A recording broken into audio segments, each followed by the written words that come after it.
Hi friends, அனைவருக்கும் இனிய காலை வணக்கம். வியாழக்கிழமை இன்றைக்கி ஒரு சும்மா ரெண்டு சின்ன சின்ன ஸ்டோரி மாதிரி. ஒரு காடு இருக்குது, காட்டில் குரங்குகள் எல்லாமே இருக்குது. அப்போ அந்த குரங்கு மரத்தில் உட்காந்துருக்கும் போது ஒரு குரங்கு கீழே பார்த்தோம்னா ஒரு நல்ல பாய்சனான பாம்பு ஊர்ந்து போய்கிட்டே இருக்குது.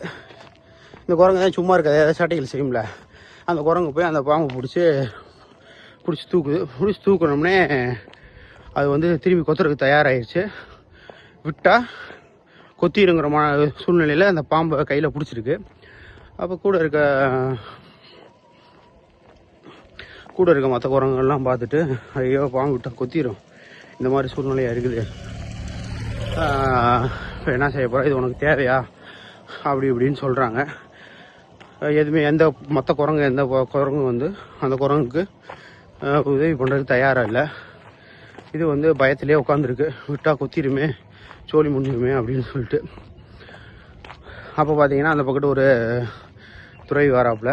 சரி, இவர் வந்து நம்மளுக்கு உதவி செய்வாப்புல ஒரு எண்ணத்தில், ஐயா இந்த மாதிரி வந்து பாம்பு போயிட்டு இருந்துச்சு, அதை பிடிச்சிட்டேன், விட்டா என்னை கொத்திடுங்கய்யா அப்படிங்குது. அதுக்கு அந்த துறவி என்ன சொல்கிறாப்புல, நீ பாம்பு தூக்கி போட, அது ஒன்றும் செய்யாது அப்படிங்கிறாப்புல. ஐயா விட்டாவே கொத்திடும் அந்த மாதிரி சொல்கிறது. அறிவு ஓட்ட முட்டா குரங்கே, அந்த பாம்பு இறந்து ரொம்ப நேரம் ஆகிப்போச்சு, நீ அதை பிடிச்சிக்கிட்டு இருந்தால் எப்படி கொட்டும், தூக்கி போடுன்னு சொல்லுது.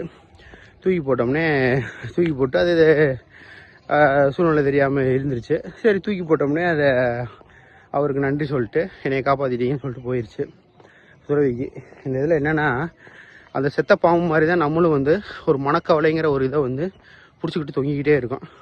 அந்த மனக்கவலைங்கிறது வந்து செத்த பாம்புக்கு சமம். அது தூக்கி எரிஞ்சிட்டோம்னா மன நிம்மதியாக சந்தோஷமாக இருக்கலாம், மகிழ்ச்சியாக போகலாம். இல்லை அதே பிடிச்சி தொங்கிக்கிட்டு இருந்தோம்னா அந்த சந்தோஷங்களுக்கு, அந்தந்த இடத்துல இருக்கிற சந்தோஷங்களுக்கு எதுவுமே வந்து நம்ம ஒரு ஒன்றிணையாமல் நம்ம வாட்டுக்கு அந்த மனக்கவலையிலே இருப்போம். அதனால் மனக்கவலைங்கிற செத்த பாம்பை தூக்கி தூர போட்டுருவோம். இன்னொன்று என்னென்னா, ஒரு சின்ன இன்னொரு கதை, சும்மா 2 கதை. ஒரு அரசன் இருக்காப்புல. அந்த அரசருக்கு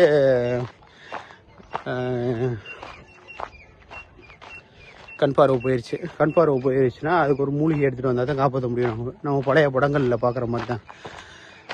எடுக்கிறதுக்கு போகிறதுக்கு ஒரு அரசருக்கு 3 பசங்க. அந்த 3 பசங்களும் அந்த மலையை தேடி போகிறாங்க. போகிறப்போ ஒரு தேவதை வந்து, நீ போய் இந்த மூலிகை எடுக்கிறோம்னா ஒரு கண்டிஷனு, நான் உன் பின்னாடி நடந்து வருவேன், எது நடந்தாலுமே வந்து நீ திரும்பி பார்க்கக்கூடாது அப்படின்னு கண்டிஷன். சரி, முதல்ல இருக்க ஆள் அந்த மாதிரி கிளம்பி போகிறப்ப என்னென்னா, பின்னாடி தேவதை நடந்து வந்துக்கிட்டே இருக்குது.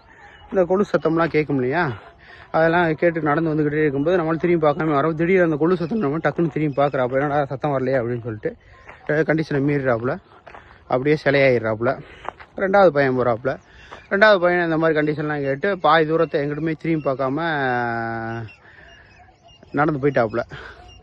கொஞ்சம் தூரம் அந்த பாதி தூரத்தை கடந்தோம்னா பின்னாடி பார்த்தா ஒரே சிரிப்பு சத்தம், இந்த சத்தமாக கேட்குது. நம்மளுக்கு பயமாகி டக்குன்னு திரும்பி பார்க்குறாப்புல, அவரும் கல்லாயிட்டாப்புல. 3வது ஆள் இதெல்லாம் பார்த்துட்டு 3வது பையன் வராப்புல. எதுவுமே வந்து எந்த ஒரு சத்தம் இல்லையோ, எந்த ஒரு இது சூழ்நிலைக்கும் திரும்பி பார்க்காம போய் மூலிகை எடுத்துகிட்டு வராப்புல. அவங்க அப்பாவுக்கு கொடுத்து, அரசருக்கு கொடுத்துட்டு அவரை காப்பாற்றுறாப்புல. இதில் என்னன்னா, அந்த நம்ம மனசுங்கிறது பார்த்தீங்கன்னா ஒரு விஷயம் நம்மளுக்கு சொல்லிடும். அந்த விஷயத்தை நோக்கி நம்ம நடந்துக்கிட்டு இருப்போம். ஆனால் அதுக்கு பின்னாடியே 1000 கேள்விகள் சொல்லிக்கிட்டே இருக்கும். பின்னாடி செய்மிகைகளாக நிறைய விஷயங்கள் சொல்லணும். ஒரு விஷயத்த சொல்லிட்டு அது நடந்துக்கிட்டு இருக்கணும், நம்ம மனசு சொல்லணும். அதை நோக்கி நடந்துக்கிட்டு இருக்கவே நம்மளுக்கு பின்னாடி வந்து 1000 வேலைகள் செய்வோம். அது அப்படியா இருக்குமோ, இது இப்படியா இருக்குமோ, இல்லை இப்படி செஞ்சால் நீ செய்கிறது சரி தவறு, ஏன்னா நம்மளுக்கே தெரியும் நம்ம மனசை பற்றி. இந்த மாதிரி 1000 இது வந்து நம்ம பின்னாடி நம்ம மனசு செயல்படுத்தும்.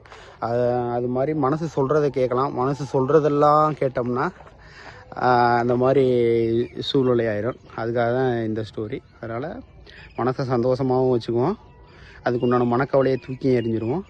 மனசு சொல்கிறத கேட்போம். அதுக்காக மனசு சொல்கிறதெல்லாம் கேட்டோம்னா நல்லா இருக்காது. Happy morning.